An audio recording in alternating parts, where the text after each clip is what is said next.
Hello, welcome to our home jewelry space. So this is where my wife and I like to make jewelry, both jewelry fabrication and waxwork.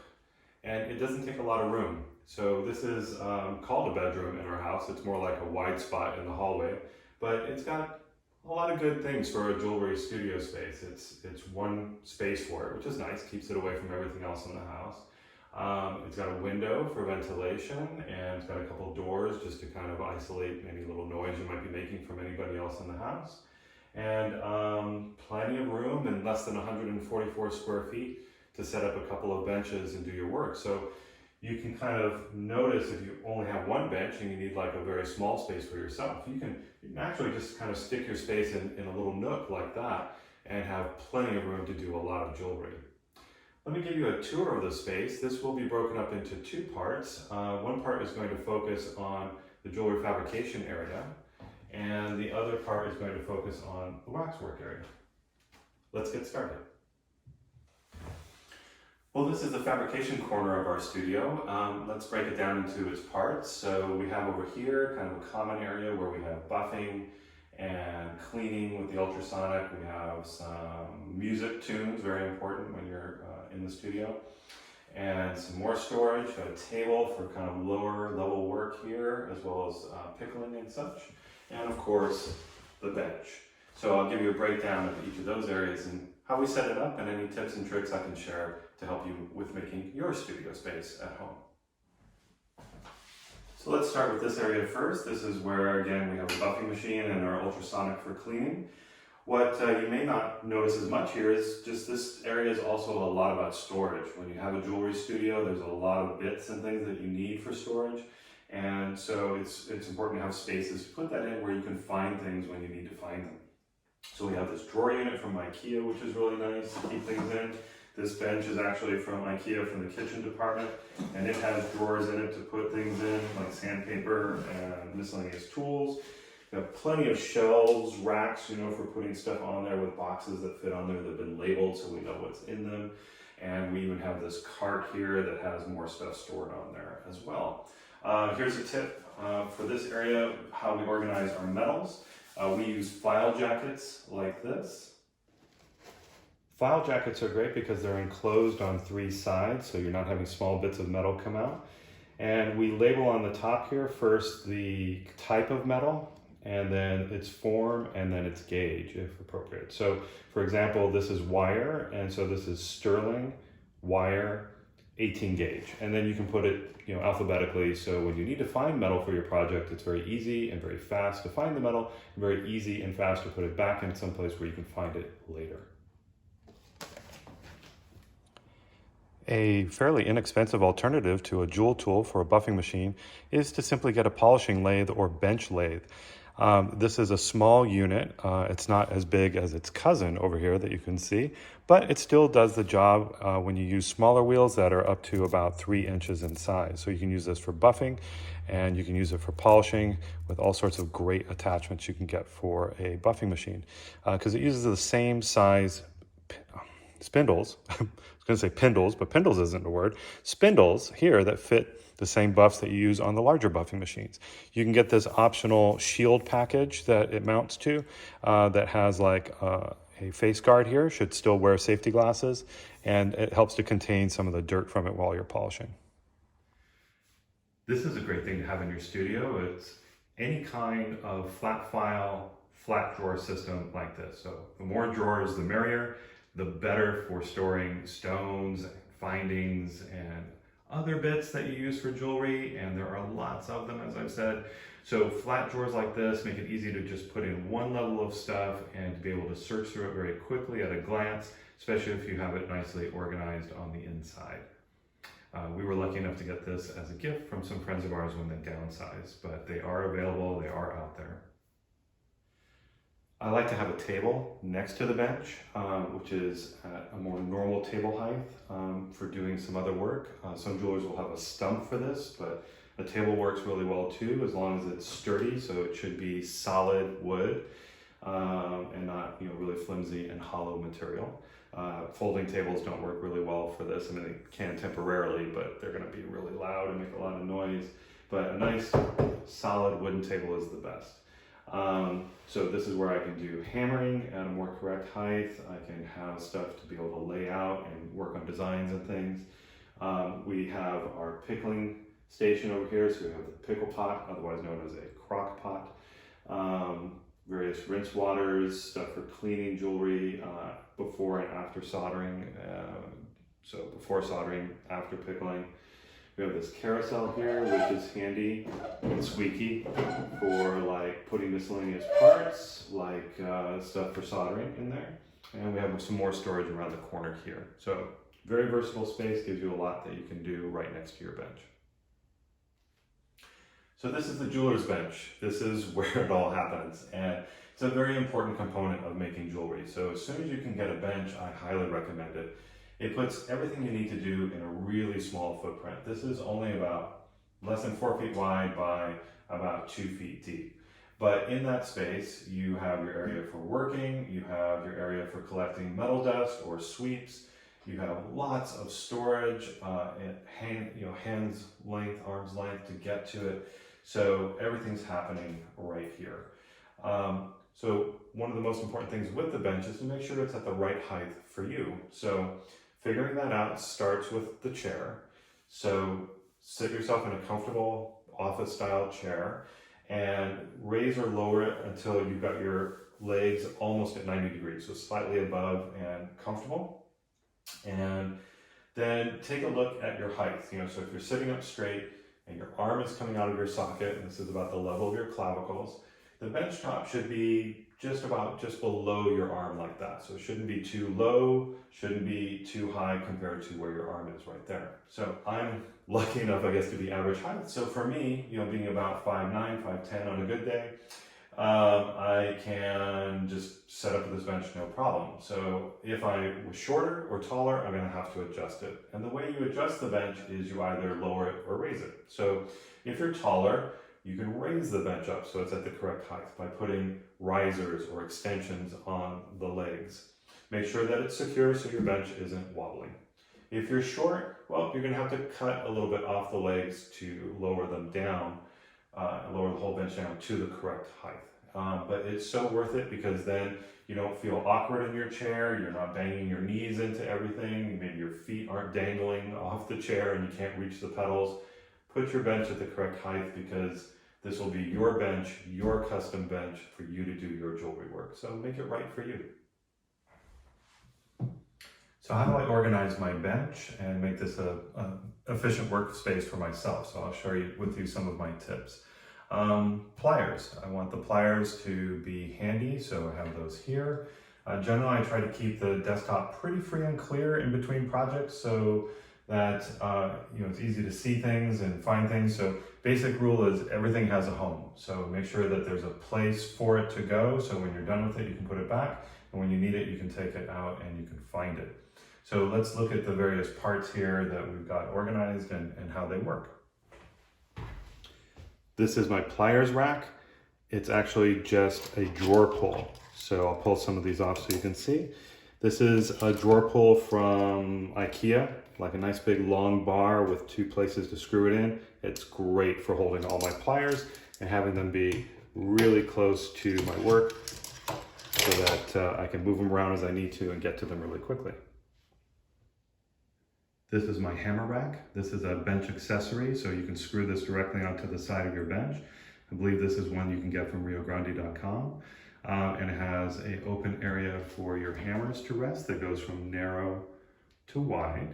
And those holes are for mandrels. So you can put in your ring mandrels and various mandrels that fit in there for easy access.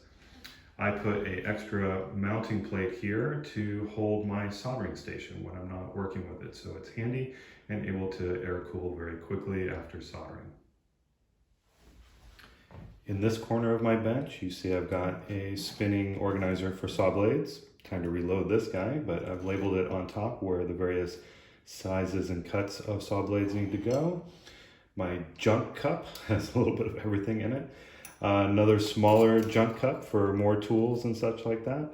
And a metal cup for my soldering tools like picks and tweezers and such.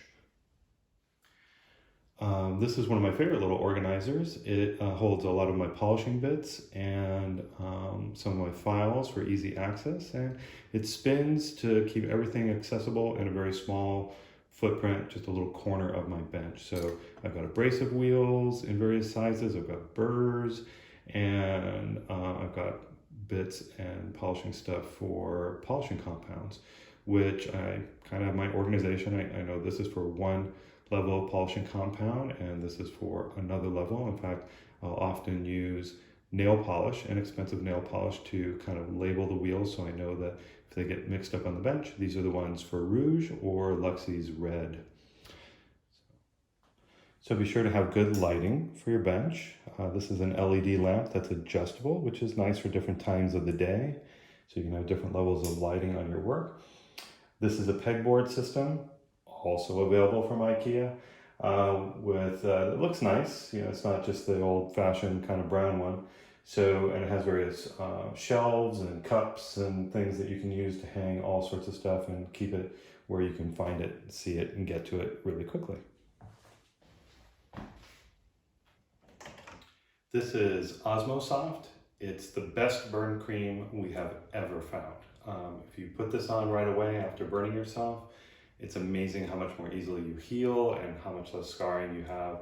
I can't recommend it enough. You do have to hunt around for it on the internet and sometimes order it from England because it's a French product, but Osmosoft is never lacking in my studio. Not that I like to burn myself, but you know, you work with fire, it happens sometimes.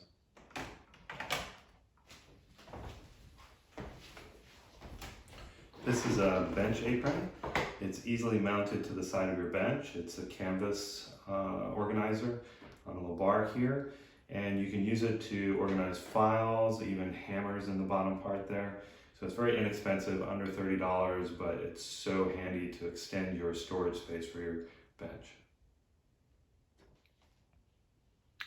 So benches come with drawers, and you can use those for organizing various things.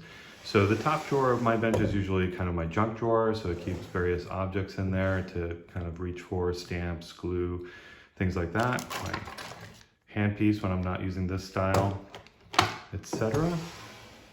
And in here, this is where I keep my polishing bits that aren't up on the turning rack. So more burrs, more polishing bits, drill bits, lots of stuff like that, different sets of burrs. And in the last drawer here, I definitely usually reserve this one for soldering stuff. So I've got my manual torch lighter, binding wire, solder, things like that.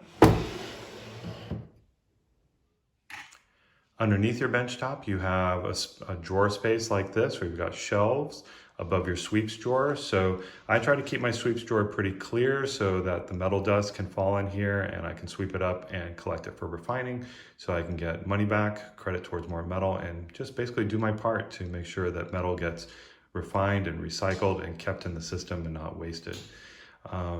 So I keep various things up there, file cleaning cards, my hammer hand piece, ring clamps, and such like that. So this is another way to organize your files on the shelf underneath your bench top. I used here PVC pipe of different sizes, which is really easy to saw out. You can even get a tool to do that. And believe it or not, it's actually organized. I haven't labeled it, but I know where things go. So my coarser cut 0 Swiss files are over there. My cut 2 files are over here. And in the middle, I've got my cut 2 needle files in a couple different styles, as well as miscellaneous files like diamond files and mini files, and even a number 4 file goes in there as well, which looks like this. So it normally sits right up in there. So it gives me the ability to put each file away, knowing that it's not going to get compromised by rubbing the teeth up against another file, which is the worst thing you can do to a file. So that'll wear it out prematurely.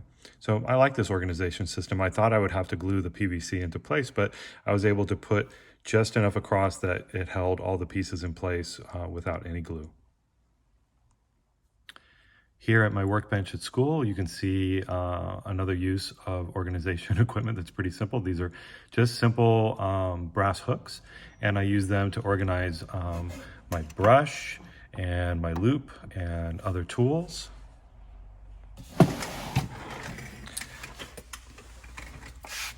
I also use brass hooks to hang my saw frames when they're not in use, and so they have a home to go back to.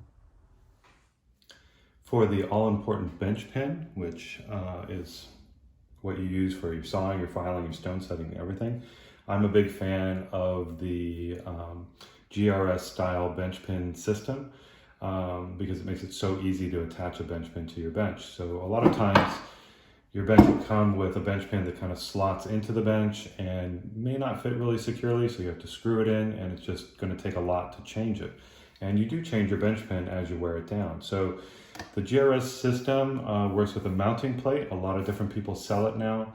And then there's this dovetail system. So for the bench pin, you can just slide that on and off like that. So you can take it out of your way and put it back as you need it. And it just has a bottom screw and a top screw like this on the side that you can use to take your bench pin out. So there's the bottom screw there. We'll just get that back in. Let's pretend that we can screw it in with the good hand there. There we go. So that way I can put my bench pin in at an angle, which is great for kind of seeing better when you're filing and such. If you want it flat for sawing, if that's better for you, you can flip it over really easily. Of course, you modify your bench pin. They come just kind of flat like this. So if you need to change that for you and for how you work. So I have a whole video on modifying your bench pin. If you'd like to watch that, I would encourage you to do so. And so with this system, I can take this off. I can swap it with the soldering station. So I can have my soldering at a good height right here where I can get to it. And these little guys clamp down to keep everything in place. And it even comes with third hands that can clamp onto the soldering station so you can position things. And there's a second one that can fit on this side as well. When I'm not using it, I put it on a separate mounting pin I keep just for storing it on my hammer pin. And of course, if you can afford it, the Benchmate is a really great tool for doing stone setting work so that you can get to stuff when you're working. It's basically a ring clamp with a holder, so you can position a ring in there, and then you're able to turn that in there independently and position it and swing it as you need to do your work, which is really nice. So no bench is complete without a flex shaft. So this is the motor, the flexible shaft, and the handpiece, and there's a foot pedal underneath for speed control. The hanger, which you need to hang the motor, is screwed to your bench. I like that model, it takes a lot less room. And it has an adjustable top here, so you can take it up and down as you need to find a good height.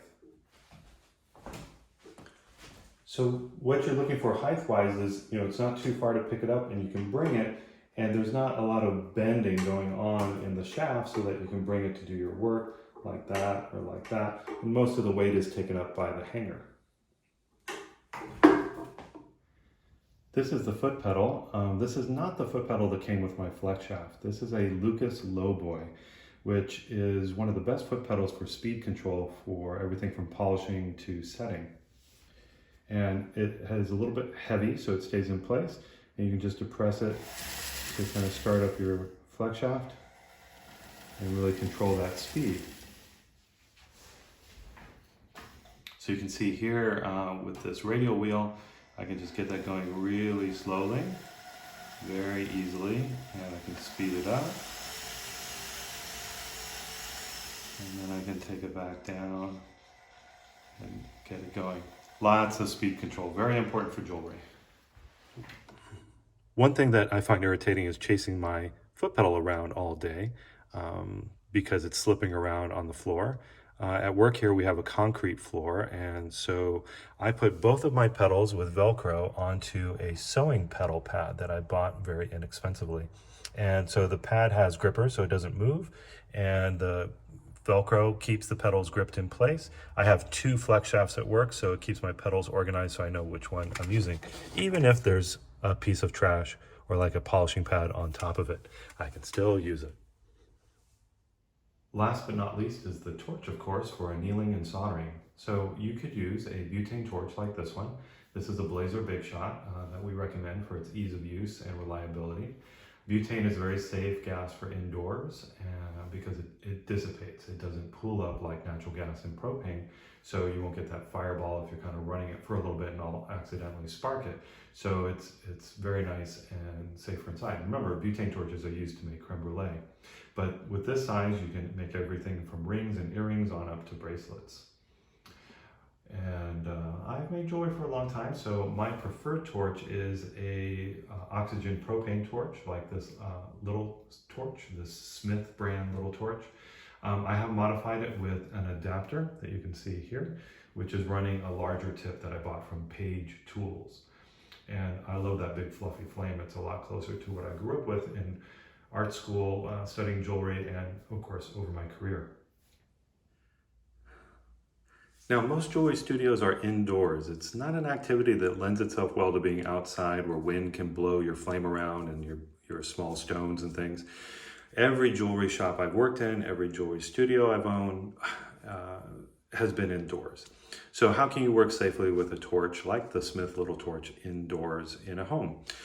This is the system we recommend to our students. It's a oxygen concentrator and a disposable propane fuel cylinder. So you have to be very careful about having explosive gases in your house. And so you cannot have generally a propane bottle like you would use for a barbecue in your house and have that safe. And certainly, you know, it might not be happy with your home insurance to have something like that in your house. So this minimizes the gas to something that is, for most insurance companies and for you, a very safe setup. That's 1 pound or less of propane, and it lasts a long, long time. And the oxygen concentrator gives you an unlimited supply of oxygen whenever you turn it on, because it's basically a medical breathing device that you've hooked up to one end of your torch for the oxygen line. So as you can hear, the oxygen concentrator is on. So one downside is it can be a little bit loud. It varies system by system, but you can turn it on basically a couple minutes before you're ready to solder or anneal, and then turn it off, you know, if you're not going to do it for a while. So when you have an oxygen concentrator, you leave your oxygen on. So mine's going right now because it's basically, again, a medical breathing device. If you have your oxygen off, after a couple of minutes, it will shut itself down and stop making oxygen. But when you're ready to go, you just turn off the oxygen, turn on the propane,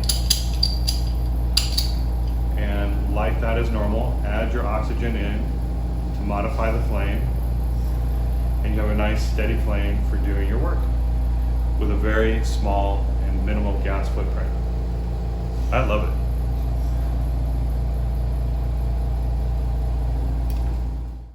Well, I hope you enjoyed this short tour of our home jewelry studio space. Of course, this is something you can set up at home, but my wife and I are owners of the Silvera Jewelry School, and you can take classes with us at our school where you can use our equipment. And we're lucky enough to have access to our own equipment, of course, like rolling mills and guillotines for cutting metal and hydraulic presses and lots of stuff. So when you take classes at our school, you have our tools to work with, but then you can come home and set up your own easy jewelry space like this. We also offer online classes, so you can study online and then you can, you know, set up your own space like this, or you could see our other video on a more simple space to make for soldering and sawing at home. So those classes are available at silverajewelryschool.com. Hope that you've enjoyed the video again, and if you liked it, please hit that like button. Comment below, tell us about your studio. We'd love to hear from you, and we hope to see you in a class soon. Thank you.